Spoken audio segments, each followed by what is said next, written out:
Jeg står i dag på Flyvestations Brydstrup, hvor jeg lige har underskrevet en kontrakt med den argentinske forsvarsminister på salg af 24 danske F-16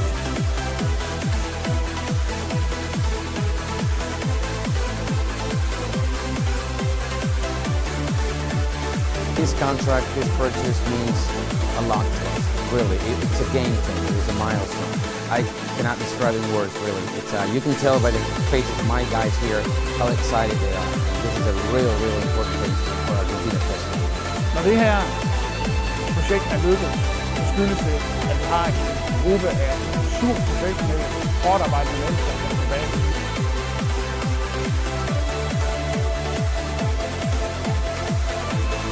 Vi har arbejdet meget tæt sammen med vores argentinske venner på at få det her ud.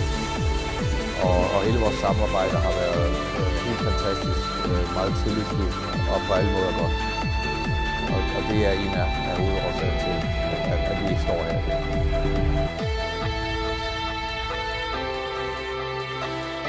It doesn't matter the age. We know it's a 30, 40-year-old plane. It's in great condition. We can fly a lot more, have a lot of life, left. And we knew it from the beginning that it was the right plane for Argentina.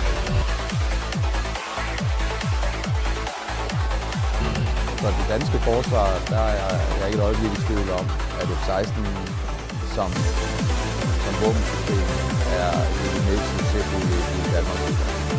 Og nu er det jo så også så fint, at de kommer videre på en god måde, hvor den anden nation kan få gavn af dem, og de rent faktisk selv op.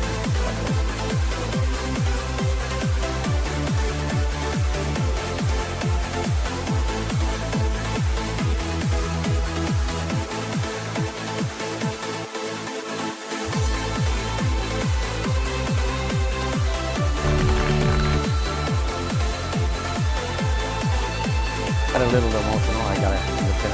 It's been a tough road. I tell you, I've been overseeing this contract from the very beginning, and everything adds up.